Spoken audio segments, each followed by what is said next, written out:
Welcome to Drinking with Authors. I'm your host, Erica Lance. My co-host today is the always able to interrupt constantly. She was about to just then, Valerie Willis. I have to fight the urge to say something about the Zoom lady. Yes, I know you do. Ignore her I right just now. wish she would be at the beginning of every recording because it just, I don't know. It just seems weird. She is when you use Zoom, but can we announce our guest now? Because you're weird and I appreciate you. So our guest today is Cheryl Peña. Welcome. Well, Welcome. thank you. Thank Okay. you. I'm so happy to be here. So let's talk a little bit about what we're drinking. So out of some Drinking with Authors swag, I am drinking AHA lime and watermelon water with gin. There's more gin than a lot of the water, but it's okay. It's fine. Valerie, what are you drinking today? I'm being boring. I'm being sober because I have important things to do after this. So I'm drinking a butter pecan New England's best coffee with frosted gingerbread cookie creamer. It is glorious. I don't feel that's Ooh. really boring. I think you just said it was boring, but it doesn't sound boring at all. It sounds Other delicious. than- So. I might have put some whiskey in it if it was me. Okay. Cheryl, what are you drinking? I've got Stella Rosa Moscato from Italy. Oh, yes. Yeah, so I kind of like Italian wines usually. I don't drink a lot, so I may be tipsy already a little bit from already drinking some of it before we started. I love all of that. So that is exciting. It's okay. I tried champagne for the first time on the show. That I don't remember that episode ending. She doesn't remember more than half of that episode. It was fun watching her as she was listening to it because she went off the rails. It's fine. So you can totally lose it. But for those out there that may not know you, Cheryl, what do you write? I write sci-fi thrillers. I have one suspense thriller, which was my debut, but I wrote that like 30 years ago of all weird things. And so so I was writing different stuff back then. So that's why that one's a suspense thriller, but then I switched to sci-fi. Okay. Well, let's start with how many books do you have out? I have 4. So the first one was published when I turned 50. And so I've only been publishing for about 3 years. So I know that's kind of weird for some people, but I've actually since met a lot of authors who started late. So I'm like, yay. Yeah. Oh, we have a lot of authors on this show that start late. A lot of times it's you were too busy doing life for the longest time, and now you have a break from having to do life, and you can go, what do I want to do now? And then you can write. I think that's a great approach. So wait a minute, we need to go back. So how long have you been published? About 3 years. So I'm 52 now. Okay, so 3 years, but your book was written 30 years ago? Yeah, so I wasn't going to publish it originally. I was just going to write it for fun. And I wrote it off and on for, God, years. And I just happened to mention to a friend, hey, I finished my novella. She said, oh, I didn't know you were writing anything. And I'm like, oh, I've always written. Ever since I was 3, I've been writing. So she's like, oh, can I read it? And I thought, oh, God, please no. I was afraid to let her read it. I was like, she's going to hate it and make fun of me. But she's not like that. But so I let her read it. And she said, you should really publish this. And I thought, oh, God, nobody's going to publish this. I thought, no, of course not. And so I sent it to a publisher and they said yes. And I was just, what? Oh, I was wow. surprised. Yeah. I had some amazing teachers and they said, what's the harm? And like things can't happen unless you put it in a position of happening, right? So it's always worth, if the worst that changes is nothing, because that's essentially what a rejection in publishing, it doesn't change anything. But the fact that you at least finally took that plunge and got that immediate pickup is incredible. I love that. Yeah. Oh, thank you. Yeah, it was fun because that first that when she told me it went to the second level, I screamed. I was in my office at work and I screamed. I was so excited. And then everybody ducked under their desks. Right. And that's they how probably that's did. It was pretty loud. Well, I'm curious. So you said you've been writing since you were 3. Doing sci-fi thrillers, that's interesting. So because I feel like generally that's more a male written genre. I'm not saying it has to be. I'm just saying Yeah. that, it's kind of like hometown romance. Some people that are male write hometown romance, but if you probably lined up 100 authors, predominantly female there, right?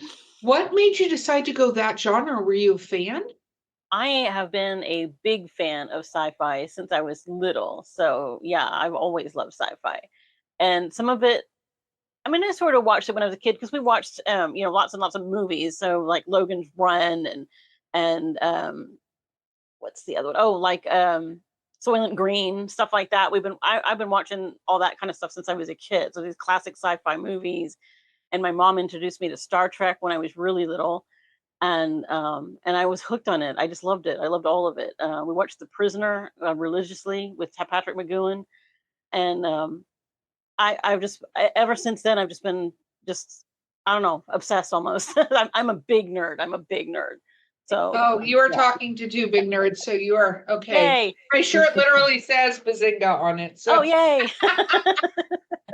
I um, have a T-shirt that says Starfleet Academy on it, and I'm really proud of that one. But I didn't wear it today for some reason. no, that's okay. You didn't know. You didn't know. You were like, What company you kept today? so with the sci-fi, what made you go thriller though? Is it because I write horror thrillers? That's one of the genres that I write. But what made you decide to go that route? I think it's because a lot of what I read in school was mostly that I really resonated with was thrillers. We didn't read a lot of sci-fi back then. We read a few, but not a lot. Yeah. And and I liked the sci-fi ones, but I guess I just didn't think of it as viable as far as like a career for a woman because there weren't really any that we were reading back then. Aside from Frankenstein, of course, which we did read, and I loved it. But I was like, oh, I don't know. It seemed kind of weird that people would make fun of me, so I didn't really want to go in that route to start with. So I did Okay. start with thrillers because I guess I had this idea for one, and so that's why I started with that one. But most of my ideas for books were all sci-fi, and I never wrote them. I wrote them down, but I never wrote the books until, of course, I published the first one. So you went traditional publisher the first route, correct? Small press, but yes. Yeah, but I still consider small press traditional if it's yeah. Yeah. It's more methodology than size as far as I'm concerned, didn't they? But what about your next books? What did you do there? Did you stay with the I traditional? sent them to the same publisher, so I figured it might be easier in some ways because they had already accepted one of them. So I thought, well, maybe they'll accept more, and they did. So they published my next three. Nice. Okay, Yeah. very cool. That's awesome. So now it seems like you're sort of rapid firing. Do you feel like you're a fast author, like as far as writing goes? Um, I don't know. I mean, some people might say that, but I've also got like friends who write much faster, and I don't know how they do it, but I have like I think another 15, 16 manuscripts that I have that are still being edited. So I've written more, but I just haven't. I don't feel like they're completed and ready yet. So I'm not sure what I'm going to do with those just yet. I don't know if I'm going to send them back to the same publisher or go somewhere else or what I want to do. But No, that makes sense. I mean, have you thought about doing self-publishing? Or I did. I like I did. publishing, so Yeah, I think for me, I would want to have them professionally edited, and I cannot afford that. I am not in a good financial position currently. So with paying for the artwork because you want to get the rights to the artwork and all of that, I just can't afford it. So it's probably not going to happen for me. no, that makes sense. I mean, hopefully soon though that will be the case. So being a gigantic nerd, what was it like when your first book came out for you? Yeah, holding it in your hands for the first time. That was exciting. It was so exciting, and I got the the proofs, I guess, or the ARCs in the mail from my publisher, and I knew what it was because she had told me they were coming, and I was really excited. And I get this box from Barnes and Noble, and I was like, I know what this is. And I took pictures as I opened it up because I was like, this, you'll never get another first book, right? You'll never get a first one ever again. And so I took pictures as I opened it up to try to make sure that I documented the whole experience of opening it up. But yeah, I was so the first excited. time I held one of my books, I opened it and I sniffed it. And my husband's like, "What are you doing?"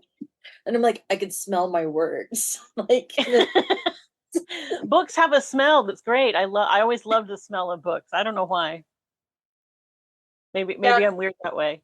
No, I think that a lot of people, like I tell people, book sales wise, hardbacks are selling almost as much as ebooks in a way, because people like to touch the books. They like to hold the books. They like to fondle the paper. It's just the thing. It's just, there's a point in time, our friend Mark Muncy always says it. What is it? 1,000 books. If you have 1,000 books in your home, you are then legally a library. Just like, yikes. Okay. Well, yeah. Keep that in mind as you are filling bookshelves and stuff like that. That's the case. Yeah. Val, questions? I always overstep the host. So are you a plotter or a pantser? Definitely a pantser. I make it up as I go. I have kind of a general idea where I might want to go. I don't always know the ending, but I have an idea usually that where I want the plot to go, like what kind of themes I want to tackle sometimes. And so I kind of write to that. But I don't usually have everything, like I don't know what each chapter, like if somebody said, "Oh, I read chapter 6 and I loved it," I'm like, which one was that? I don't know. You'll have to tell me what happened in that chapter because I don't remember. That's Erica. That's me.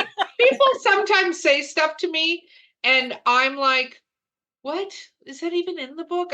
But to them, I'm like, oh yeah, no, cool. And then I'm like, Control F. What is like? Yeah, because I don't know. Yeah. Yeah. No, exactly. I'm more involved. And though I plot, my characters still like surprise me on occasion. So when people go to cafes writing with me, I'll be like, I go, no, he didn't. I had one where I was writing.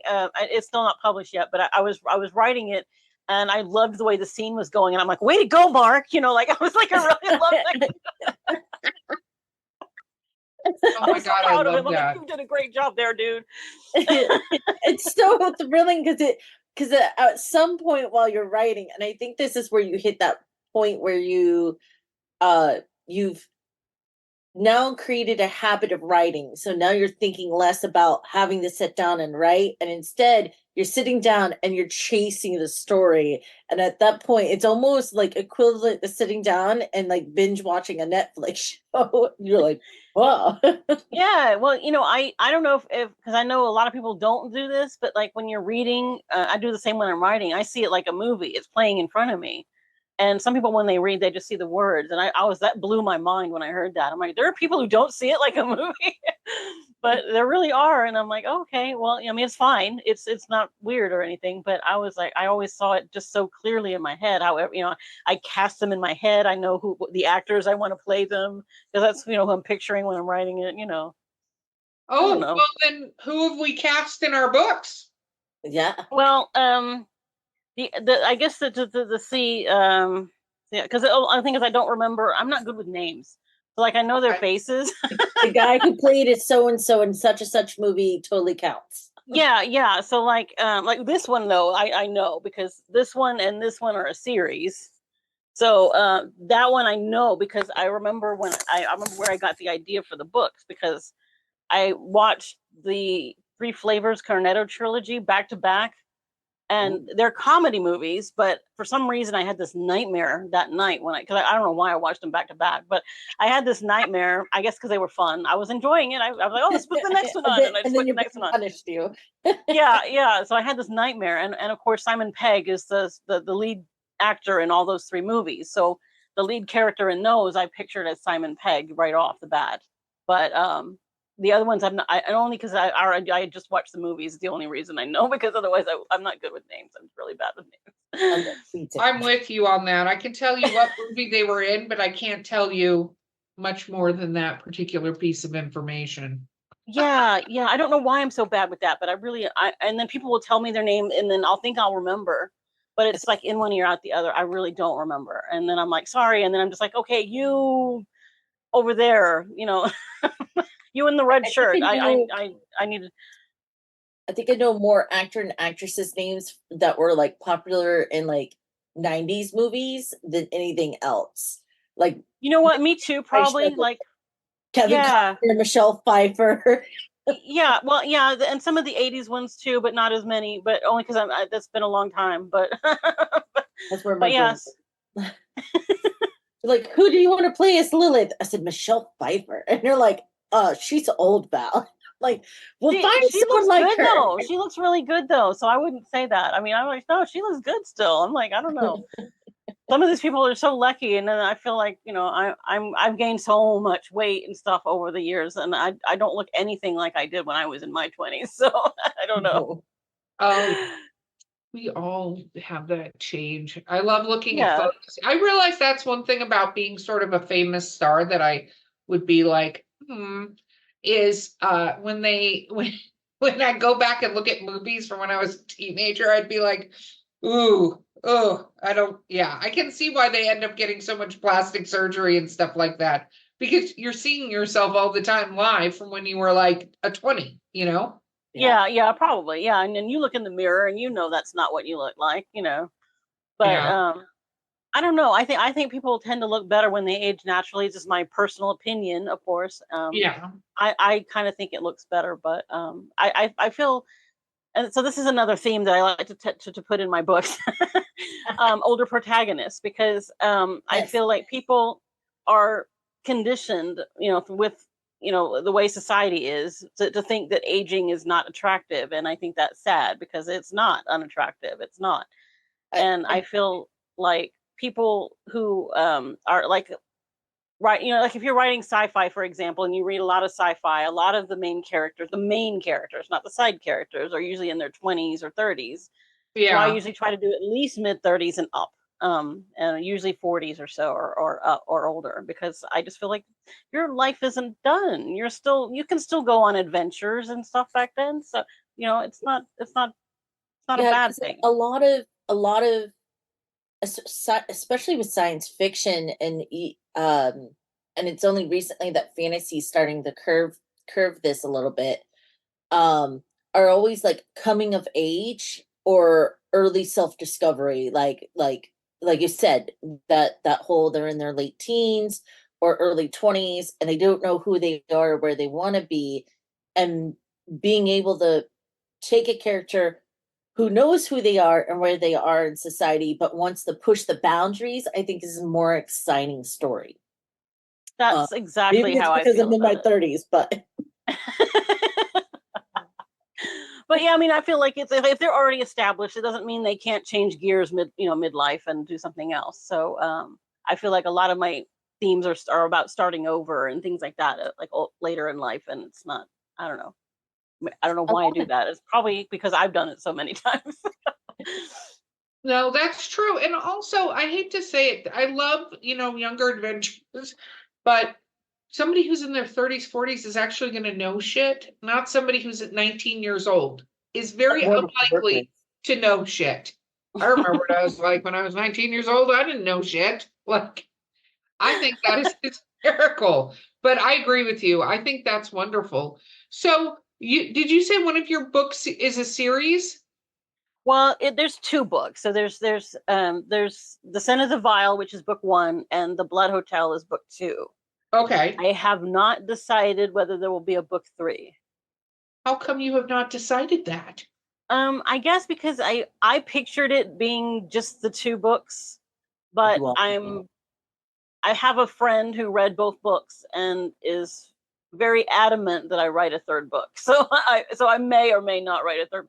Maybe to please her, I'll write a third book. I don't know, but I haven't yet. I still have working on other stuff, so I haven't yet decided. But I see. I could agree with your friend probably as a Trilogy. fans. If your fans are saying write a third book, write a third book. If it's That's there, true. if you know a story, if, Yeah. I do have some ideas, but not a plot yet. So, That's okay. You'll have another nightmare and it's all gonna you know what's weird is yes, that's probably true because I have very vivid dreams, and I have used them for books before. Yeah. No, I am there with you. I feel this. Like I've even had moments where I was struggling with revisions, and then I had a dream that night that fixed everything. And it was the dream is like it's a bridge, and there's like a wrought iron little cafe set up, and my character's sitting there, and he's like, "Sit down, we have to talk." Oh shit! That's the kind of vivid dreams I have when I'm writing in the wrong direction.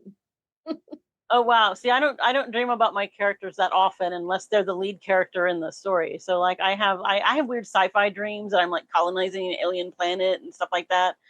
So I'm in totally odd, really weird dreams. That's oh amazing. wow. Very vivid. I get all my ideas from people watching because what I do is I go, oh, that's interesting. Then I go, how could that go horribly wrong? And then I have this brilliant, like, Says that about me all day long. it's true. That was the inspiration for many a short story. I don't even have to do anything. Listen, I was visiting her house.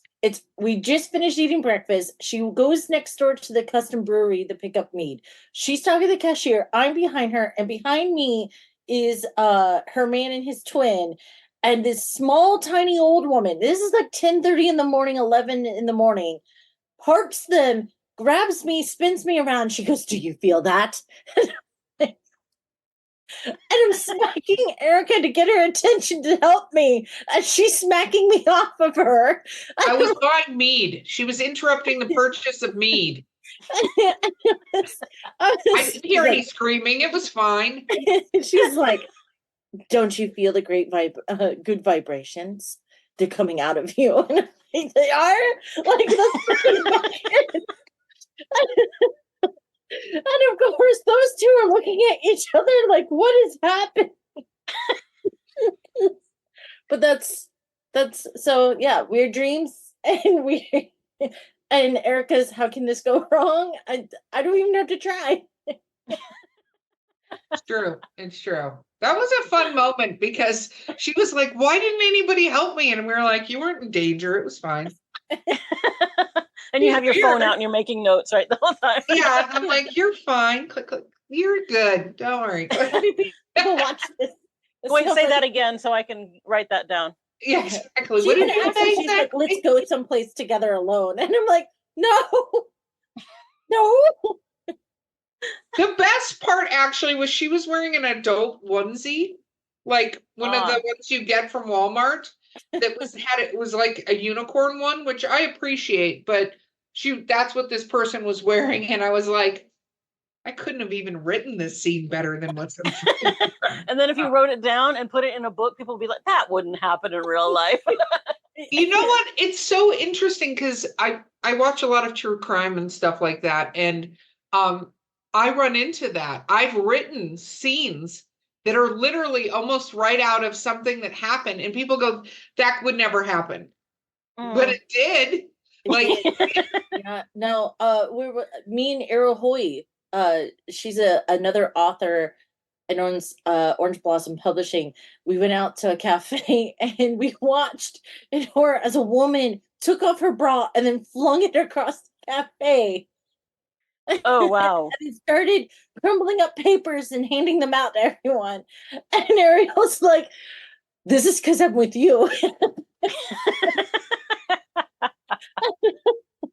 and then if you put that, like somebody would do that, people go, "Nobody would do that," and I'm like, Val lives in Florida. People do shit like that all the time. Okay, we actually have to take a quick break. We're going to do that, and we will be right back with the show. Hey, listeners. You know me, Eric Lance. You're just listening to me in the podcast that you have. But guess what? I'm doing something new. Yeah, she's joining me, Mark Muncy, the author of the Erie, Florida book series in Erie, Appalachia, and we are hosting a new podcast called Erie Travels. Woo-woo! Erie Travels, which covers things like ghosts, cryptids, weird stuff, UFOs, men in black, all kinds of fun things that people talk about, and I'm sure you've discussed with friends.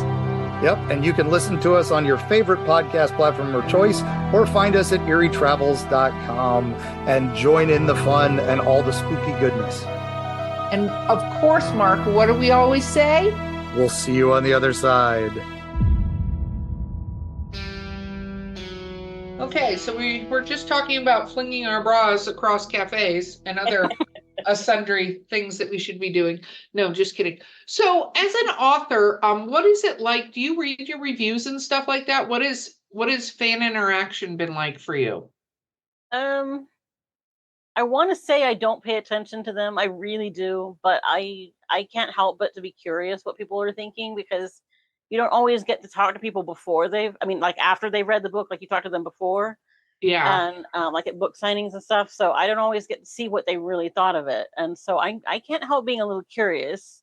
But I don't put a lot of stock in it. If they loved it, I'm happy with that. But if they are kind of ambivalent, I'm like, oh well, it wasn't written for them then. It was written for someone Exactly. who, so No, for people who are. you have to treat it that way because, first of all, it's not so funny. This has come up before, but I always say what you should pay attention to is if they're like, hi, you keep changing tenses throughout the book. Well, that's actually a technical thing. You should probably look into that. But other than that, opinion is opinion.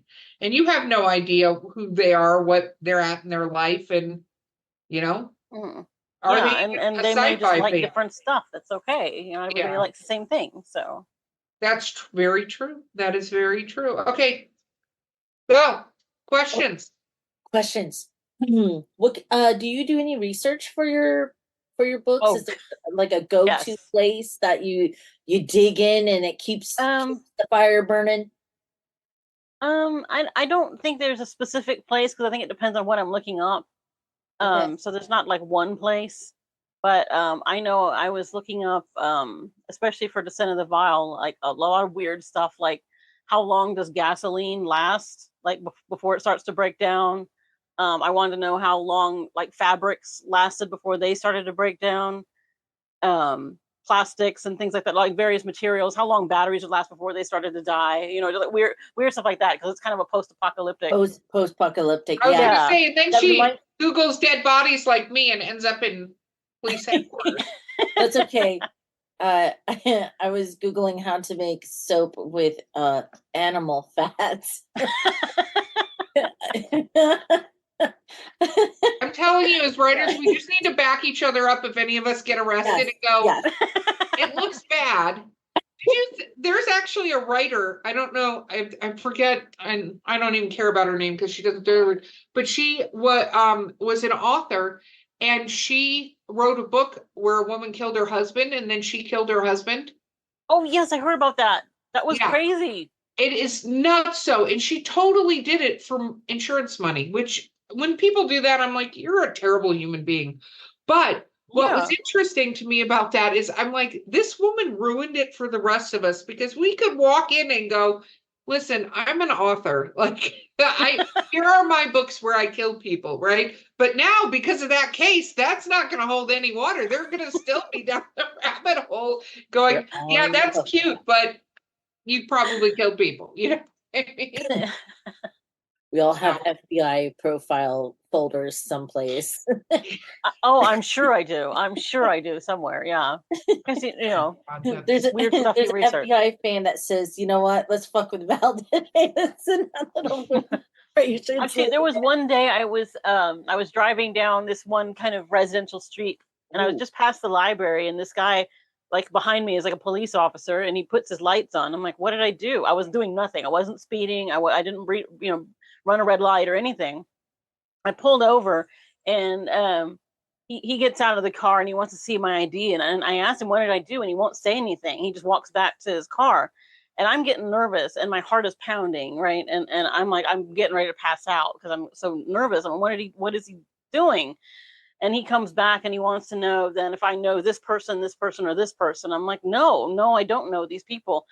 And I was terrified. I'm like, well, what's going on? And then he finally tells me that they had warrants under my license plate number. And I thought I was going to get arrested. I'm like, I don't know these people. I don't know them. I bought this car from the dealership. I got the tags from the tax office. And he says, oh well, yeah. And he said, well, they reuse those numbers sometimes. I'm like, oh my God, I want a new license plate number. Like, please tell me you're using this in a story someplace. I know, I should, but yeah, it was terrifying. I thought it was like I could see a Netflix TV series scene playing out like that. Yeah, it would have been better if I had actually been like, like in handcuffs or something, like at the back of the car at some point. But no, I was still sitting in the car. But so it wasn't that exciting, really. But you were the person they were looking for. Ooh. Dun, dun, dun. Or you did know who it was, and you were like hiding them away because to prove their innocence. Or they were, like bundled up in the trunk of my car. Could have been. So yeah. like you're like you're the murderer. They're being blamed for it, but you're actually the killer. Yeah, could have been. Yeah, could have been. I like this. This is best brainstorming session ever for the next thriller. Yes, it is. And I won't rule out writing another thriller, but I have to say I love sci-fi, but well, that could be a sci-fi thriller because it doesn't have to be a spaceship. I mean, you can have authorities pull you out or I got arrested once because my sister, they thought I was my sister. Ew, no. Yeah. Oh wow. Yeah, that was super fun until they because they're this and then they said the rights, and blah, blah. And then they were like, and they said her name and I was like, wait, what? Because I thought it was for other things. No, just kidding. Like that. I'm terrible. So let's talk a little bit about your writing process and then we'll probably do some literary brief questions. So what is your writing process? Let's see. So for some reason, I think it's because I used to write at night after work. I have to write it in the evening. I don't know why. If it's not dark, I can't write. So, and I try during the day and I just cannot. My brain doesn't create anything. And so usually in the evenings after I've had dinner, I'll break out the tablet with my Bluetooth keyboard because that's how I have to write. And I'll write into my Word document because I write in Word. I know I'm old. I do too. You're not old. I like Word. I don't know. It does everything I need to do. Spelling check has improved so much. Like I tell people all the time, take 5 minutes and check those settings every update. Yeah, but I'm also a grammar nerd, so I hate it when it's wrong. I get mad at it. I'm like, yeah. I'm like, no, that's not true. That's how you know you've hit a new level as an author when you can recognize when word is wrong. Yeah, no, I was one of those kids who I grew up with my mom who was an English major, and she graduated summa cum laude a long time ago, and she had a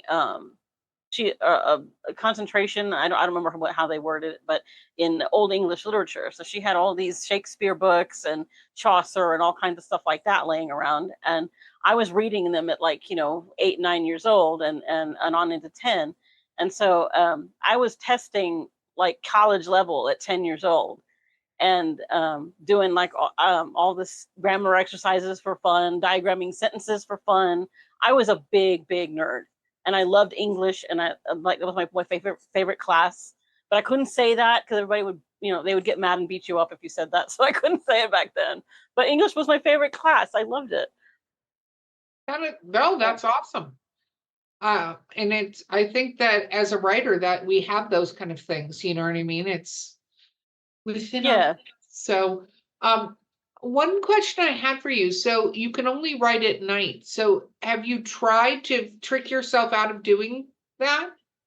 Yeah, I got some blackout curtains for the windows and stuff like that. And it doesn't work because there haven't been enough hours that I've been awake for some reason. So I don't know. I don't know why. And I think it's because I trained myself, unintentionally, of course, to write at night. And if I can get up early enough where it's still dark, then sometimes I can write. but not usually as much. Like I'll write like 500 words or something, and then 7 o'clock comes around, and then I'll crank out like 4,000 words for some reason. So I don't know why I do that, but and I can't do it every day because I can't write every day.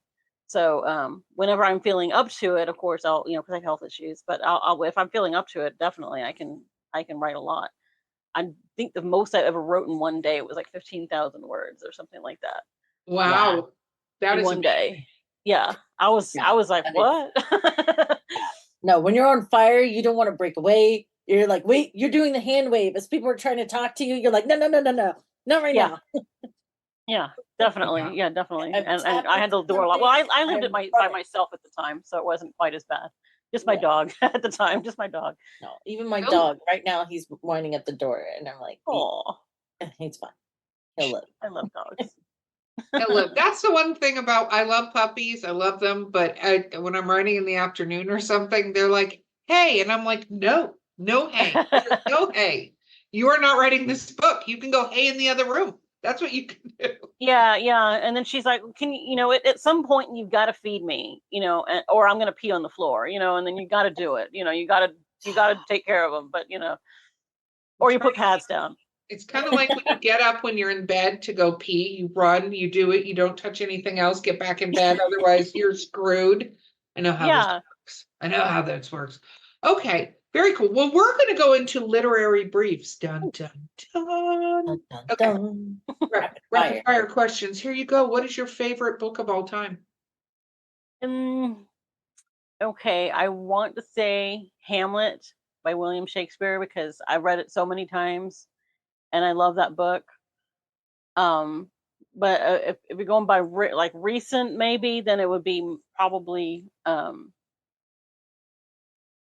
Andy Weir, Project Hail Mary, because I love that book. I even cried at the end, and I never cry when reading. Wow. Okay. What about least favorite? Least favorite. Least Okay, I'm probably in the minority here. I did not like Nona the Ninth. I just couldn't get into it. I liked things about it. There were things that were interesting about it, like the setting and stuff. But I guess because I hadn't read the previous books, maybe I couldn't get into it. Like I didn't really understand what these people, why they're doing these things they're doing, and it didn't really get into it for quite a ways. And I finally just gave up on it. So I might give it another chance later, but right now I'm like, not really. Not right now. Okay. What about since you're sci-fi, what is your favorite sci-fi book? Well, that would be the Project Hail Mary probably because because it was good. I loved that he made you care about the characters and it was funny. It was entertaining all the way through and and then of course like I said I cried, which is like I never do that ever. Oh, that makes sense. What about a book to movie? Where do you think they did a good job of translating a book into a movie or a TV show? Okay, so the only one I can think of, because I don't usually watch them if they've done that, but the only one I can think of is either Die Hard, because I know it was originally a book, and I thought the movie was good. I've never read the book though, so I couldn't really say how good the book is. But I thought that the movie is like an instant classic and it's fun and everybody watches like every year or whatever around Christmas. And that is a Christmas movie. It is in my opinion. with that till the end of time. That is a holiday movie.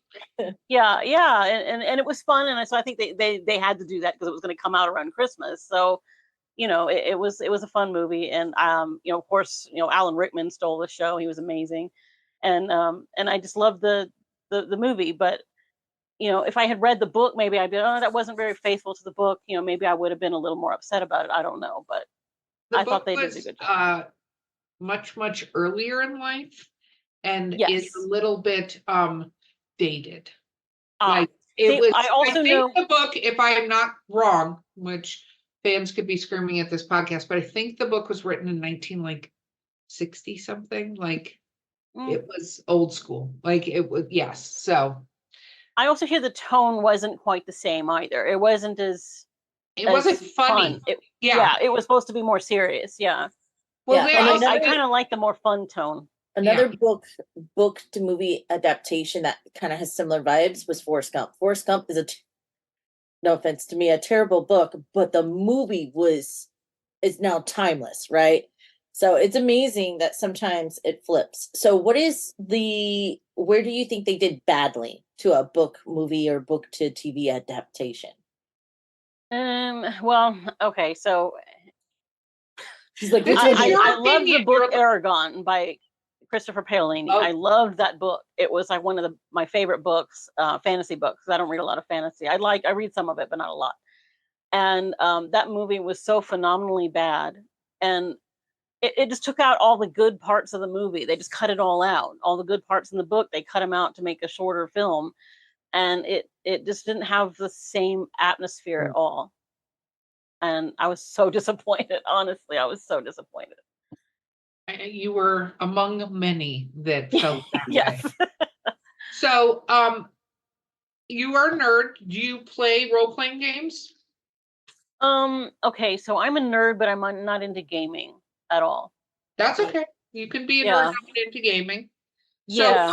are you more Star Trek, Star Trek, or Star Wars, or are you like me that likes both? I do like both, but I think I'm probably lean more Star Trek than Star Wars, and the main reason of that is because of the fact that I was introduced by it, by my mom, and those are good memories I have with my family watching it together growing up. Whereas we didn't do that necessarily with Star Wars, so I feel like I don't know, I have more of a sentimental connection to it, I guess. Now that makes sense. Do you consider Galaxy Quest a Star Wars or Star Trek movie? I do, yeah. I Me kind of, too. I mean, I loved it. Because they didn't make fun of it. It was meant as a tribute, and I just loved it. I love that movie. Well, It's I one of my think comfort watches. oh, me too. I remember a friend of mine back when Blockbuster existed. A friend of mine was like, came over and was like, we have to go rent this movie. And she picked it up and I was like, what the hell is this? Because it didn't do well in theaters because everybody was like, I don't get it, right? Kind of like The Princess Bride, where everybody's like, I don't get it, but now it's a classic. And when watching it, especially if you were a Trekkie, old school Trekkie from that, you were like, they nailed every part of that situation without poking fun at it. They just Yeah. nailed it. And it just the actors and stuff made that even funnier to me. Like just Yeah. I was sad that Alan Rickman died because they were going to make a sequel, but they decided they wouldn't do it without him. Oh, that's so sad. Yeah, I was so heartbroken when he passed. Oh my God. He was a great actor, and he could pull off with just about anything. And the fact that he did comedy and the serious stuff at the what same was time, he? he was amazing. Metatron in Dogma. Yes, I loved Dogma. It's one of my that's another go-to fun read. That's one that's very interesting because it's in the Harvey Weinstein won't release them out bucket of movies. That's one of the ones that's in that particular bucket. So Oh if you wow. got the DVD, cling to it because it is not streaming But anywhere. the special edition version of the DVD. Wow. Yeah. That's good. Yeah, me too. That's one of them. There's a couple others that I found out about that were like that, and I hope somebody gets his estate soon. That's the way I'm going to phrase that so that I can't get arrested later. Okay, what about if you could go to any literary universe? What universe would you want to go to? Hmm. Hmm. Well, that's a hard question because most of them, there's something really, really bad happening at the same time. Oh, So, yeah, everywhere. like yeah, like the world is ending, or there's some really, dangerous, threat, an alien or whatever. And, I don't really feel the need to be in any of those universes. So I don't know. I mean, I love the books and I'm happy to live in the universe while I'm reading the books, but I really have no desire to actually be in the book. Yeah. So is there any character you would want to be, but you would have to live their adventure? Hmm. Well, hmm. Not really sure. So I read like a bunch of books that, like if it was in the future, maybe for example, where, because maybe Old Man's War would be kind of neat to be in. Like, you could get a second chance at life, even though you're fighting a war, but you would get a second chance at life when you're so old you can really not get around very well anymore. And then that would be kind of, because that part would be kind of cool. But then I wouldn't like the idea of fighting the war. That would be kind of, terrifying, and you could die. That would that would not be good. So, but some of the characters in that one I really liked. They were interesting. I don't know. I kind of related to the Jane's character more than some of the other ones, and even though she was kind of an odd one, I suppose, for that series, but I kind of related to her more than the main character, because I guess maybe it was her personality or something kind of more like mine. Maybe, I don't know. Maybe. Cool. I just realized, who would be a fun character to be? Nancy Drew.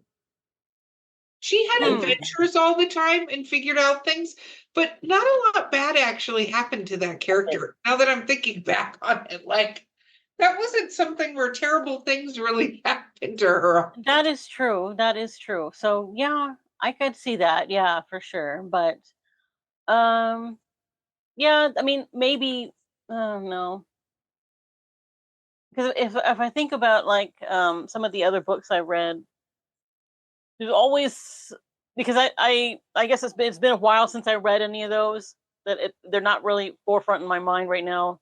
So I tend to think of the other ones I read later, and they're not really very pleasant No, it's for the characters. You can have amazing things and amazing abilities or amazing powers. Yeah. Like usually you're having a very unpleasant experience.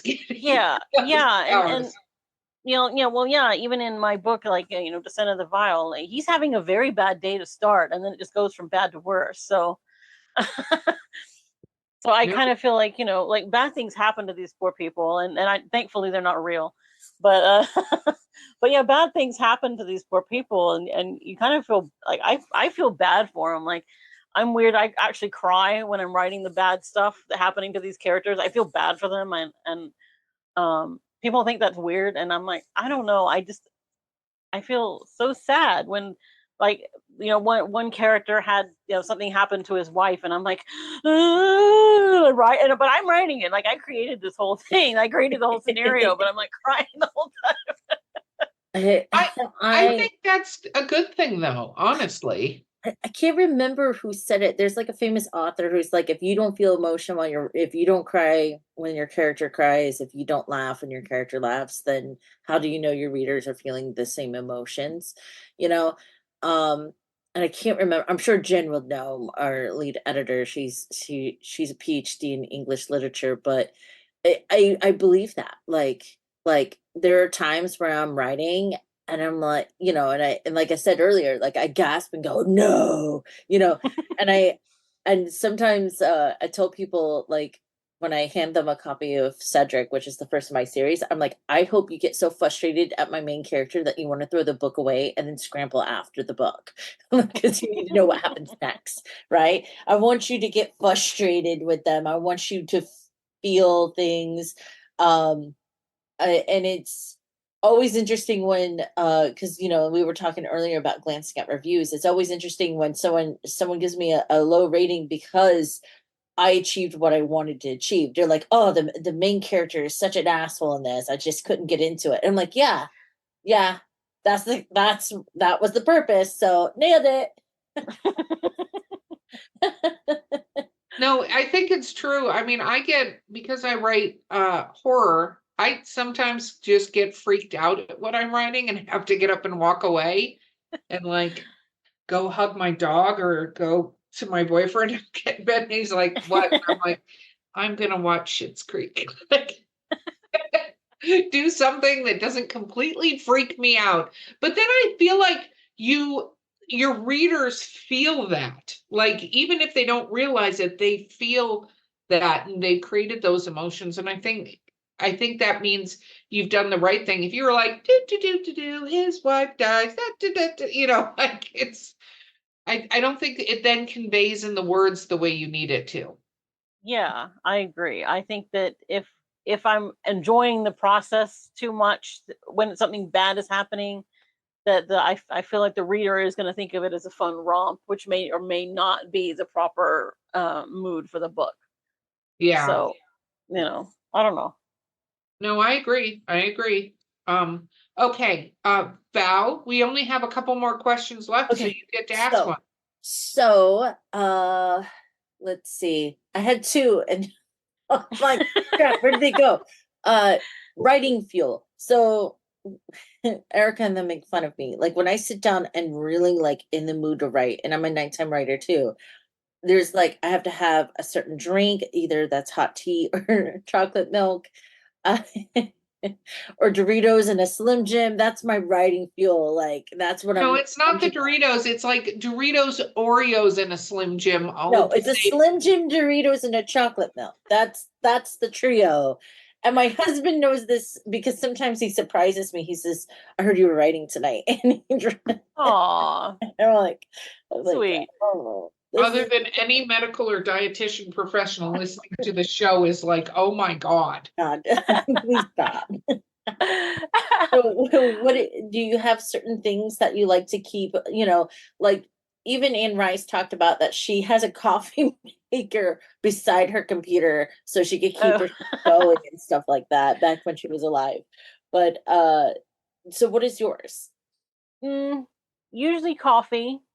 And that's if I'm writing during the day. I'll try to fuel up a little bit, and every now and then, like I said, I can do it, but it's just harder. So I'll have the coffee, and at night, of course, I can't have caffeine, or I'll be up all night. So, which is weird because I fall asleep during the day if I have coffee. Like 10 minutes after I've had the coffee, I'm out. I'm like, but then that night, of course, I'm awake. But at night, I'll usually try to have a hot chocolate or something kind of warm that's kind of reminiscent of the coffee, right?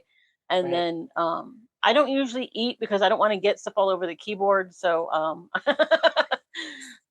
I'm so weird that way. I don't really I used to eat like Doritos and stuff, but now I've kind of switched to like the skinny pop because I'm trying to lose weight. Oh yeah. And it's good. It's still good. And I just don't want to get the little residue on the keyboard and have to clean the keyboard. So I bought a this- keyboard that can handle spills. this just came up, and I gave the advice to my son, who's a gamer. He plays video games online all the time. And I came into his house, and he's on keto now. So now he does this with vegetables and dip and stuff like that. But he would keep the chopsticks with the little rubber band around them and do his chips, potato chips. I watched him do this. I'm like, what the hell are you doing? And he's like, I don't get stuff on my fingers. That's brilliant, actually. Yeah, that is brilliant. So- I love that idea, but I Even can use chopsticks just fine. So yeah, maybe Even I with should try Skinny that. Pop, you could have the cheddar cheese version. Yeah. I love the cheddar. The white cheddar is my favorite. Yes. So, I thought this was brilliant. And I was like, you know what? I'm going to do that in the future because I tend to eat stuff that doesn't seem like it would be messy, like cheese and stuff, but it's like cheese and like a charcuterie, kind of like cheese and meats. And then I'm like, and then I wipe it on my pants, and then that's a whole other different situation. Yeah, I kind of wipe it on the side of the bed because I don't have a desk. I don't have any space for a desk in here. So I moved last year. And so I had to move in with family. So I've only got a bedroom to myself right now. So and it's fine because I'm lucky I had somewhere to go, right? I'm definitely lucky I had somewhere to go. But yeah, so I have to write on the bed. I don't have a desk or anything like that anymore. So because I know I was in the routine for a while because we had a small house for a time that we were renting before we moved. And then I was stuck at the mother-in-law's for 18 months. So I feel but I used to go to a cafe religiously once a week to make sure that if I could not find space and time in the household, that I made a space outside of the house to do that with. Do you find yourself doing that more often? I would probably more if there were cafes in this neighborhood. This is a weird neighborhood. It's like mostly residential, and the nearest cafe is like, I don't know, maybe 10 minutes away at least, maybe more. And it's not very big, so I don't know if there's any room in there for you to sit inside or if it's just a drive-through. I don't know. So yeah, I wish I could do that though, because I've thought of doing that. That sounds absolutely awesome. So I'm in Orlando, so I have options more so than anywhere else. yeah, I'm in a big city, but for some reason, like I said, this neighborhood is really odd. So It happens. That does. I'm not in a big city and I have to drive to go to the cafes, but I've mapped them out because I sometimes feel like having the bustle of other things and not being able to be anywhere near my own desk helps me dramatically, because otherwise I sit here and I'm like, oh wait, I have this thing to do and then this thing to do, and then all I'm doing are Yeah. things that I've and distractions too, because I don't live by myself anymore, so there would probably be more distractions. Not a lot, but there might be other things that go on that might be not as conducive to writing, because and that's another thing too. So I forgot to mention this. I do put headphones on, and they're noise blocking headphones. Yeah. And so I put those on, and sometimes I put music on, but not always. Sometimes I just want the silence, But if I do put music on, it's usually going to be classical or something kind of moody, but without lyrics, so I don't listen to them. And that's it's got to be mood music with no lyrics. I make playlists.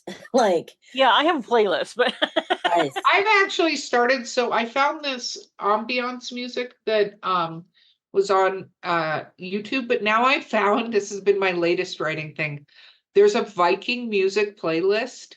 It is literally called Viking Music on Amazon, and they just have playlists of Viking music. And yeah, they're doing sort of the vocal, not like words, because there weren't words in those things, but that is my latest thing, is Viking music, because it's there and it keeps you company and it's thunderous, but it's I think that kind of thing would be great, because if they're not speaking English and I don't understand what they're saying anyway, it'd be great, right? So that's why I use it. If it's popular music, I don't care who they are. I will start singing. It could be a jazz band. I will start singing with them. Yeah. And I'm like, what was I just writing?